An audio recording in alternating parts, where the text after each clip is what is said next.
Musuh bagi seseorang bisa datang dalam berbagai macam bentuk dan dari segala macam penjuru hidup kita. Bentuk-bentuk musuh kita bisa jadi itu adalah sakit penyakit, bisa jadi itu mungkin orang yang dengannya kita konflik atau berbeda pandangan. Musuh bisa jadi juga adalah orang yang membenci kita atau yang kita benci. Tetapi bentuk musuh yang lain adalah justru musuh-musuh yang tidak kelihatan. Perasaan takut misalnya, kalau dari arah penjurunya maka musuh ini datang dari dalam diri kita sendiri. Perasaan khawatir, perasaan cemas, dan segala macam rasa-rasa lain di dalam diri. Ini adalah musuh yang tersembunyi dari dalam hati kita sendiri. Musuh seperti dalam selimut, dan musuh yang tidak kelihatan yang sesungguhnya lebih menakutkan dan membahayakan hidup kita. Namun demikian, bila kita memiliki musuh-musuh yang melawan kita, maka pada saat itu yang paling tepat adalah kita berkawan dengan Tuhan perlindungan kita. Dialah tempat naungan kita yang tidak pernah lepas menjagai hidup kita. Saya Nikolas Kurniawan menemani di dalam Sabda Tuhan, masih kelanjutan Mazmur 63, kali ini ayat yang ke-8 sampai yang ke-9. Dan dalam naungan sayap-Mu aku bersorak-sorai, jiwaku melekat kepadamu, tangan kanan-Mu menopang aku. Bagi Daud yang dianggap sebagai penulis Mazmur ini, musuh yang ada di dalam dirinya itu juga berbagai macam bentuk. Dia pernah mengalami dikejar-kejar oleh Raja Saul yang ingin membunuh dia dan tidak ingin Daud menjadi raja. Dan dia juga pernah dikejar-kejar oleh kelompok dari pemberontak yang dipimpin oleh putranya sendiri, Absalom. Kejaran musuh-musuh ini yang kelihatan sesungguhnya memang menakutkan dan membuat Daud ketika dia lari ke padang gurun mengalami satu kecemasan yang luar biasa. Dan bahkan bisa saja dia juga mengalami kondisi patah arang, tidak tahu harus berbuat apa, lelah dan lemah. Namun demikian dia juga memiliki musuh dari dalam dirinya sendiri. Hawa nafsunya yang menyebabkan dia jatuh dalam dosa. Bahkan mungkin kebanggaan-kebanggaan hidupnya yang harus dia tanggalkan ketika berhadapan dengan berbagai macam pergumulan di dalam hidupnya. Musuh dari luar atau dari dalam, musuh yang kelihatan atau yang tidak kelihatan, semuanya sama berbahayanya untuk kita. Dan Daud justru ketika dia berhadapan dengan musuh-musuhnya itu, yang sebenarnya orang-orang terdekat dengannya, ini adalah sesuatu yang membuat dia serba bingung. Dia tidak tahu harus kemana dia berlari. Tetapi pada saat itulah sesungguhnya, saat banyak musuh yang melawannya baik dari luar dirinya maupun dari dalam dirinya, Daud memiliki sebuah kekuatan terhadap musuh-musuh yang melawannya, yaitu perkawanannya dengan Tuhan. Ini tampak di dalam ayat yang ke-8.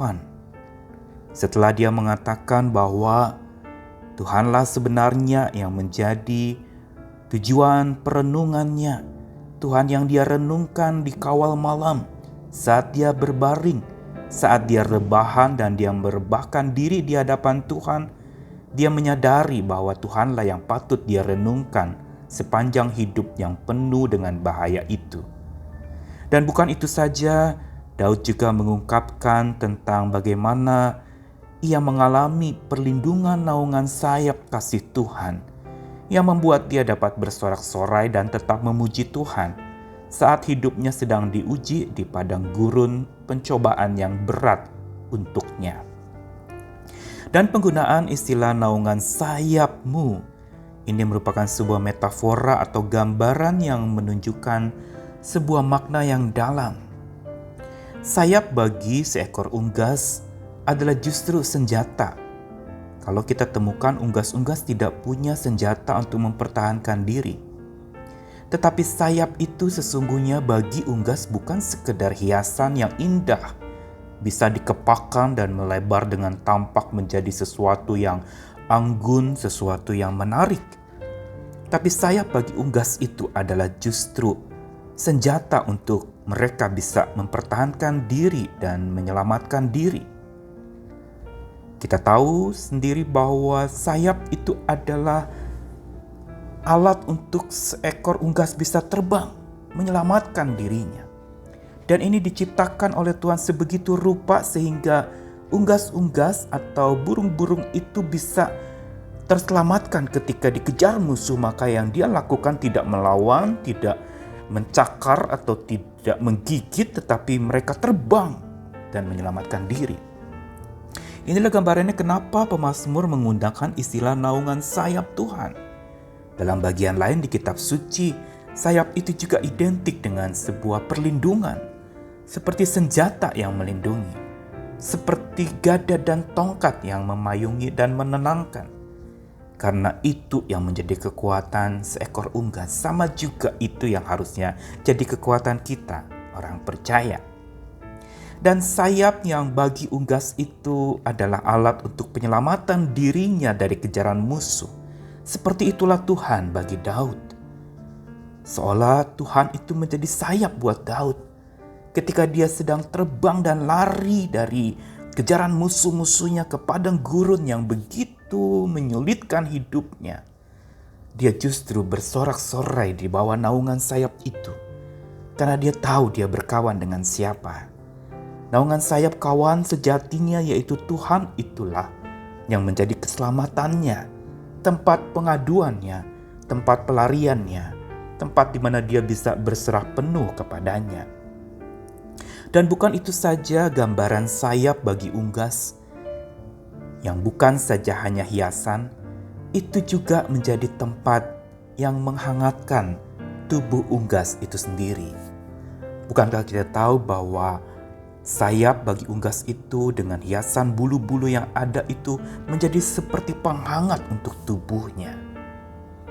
Dari udara yang dingin, dari sengatan matahari yang bisa membakar tubuhnya, maka bulu-bulu di sayap itulah yang menghangatkannya, melindunginya dari panas ataupun dingin itu.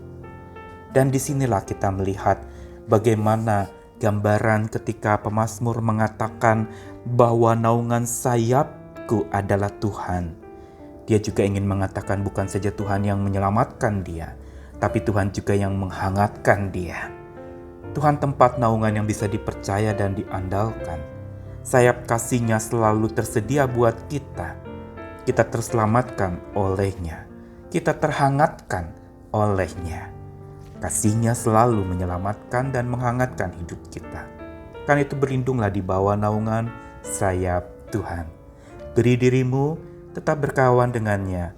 Dialah kawan sejati yang dapat diandalkan. Amin.